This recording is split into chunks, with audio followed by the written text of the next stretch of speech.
Ver.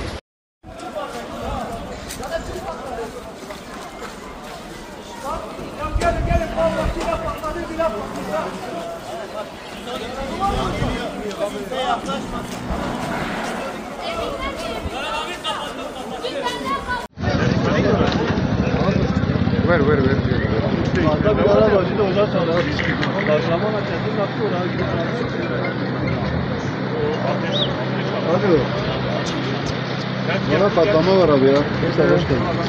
Herhalde bana taşıyı bana bir patlamış.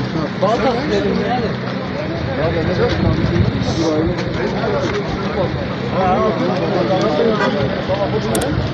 Sen gel. Yoldadır.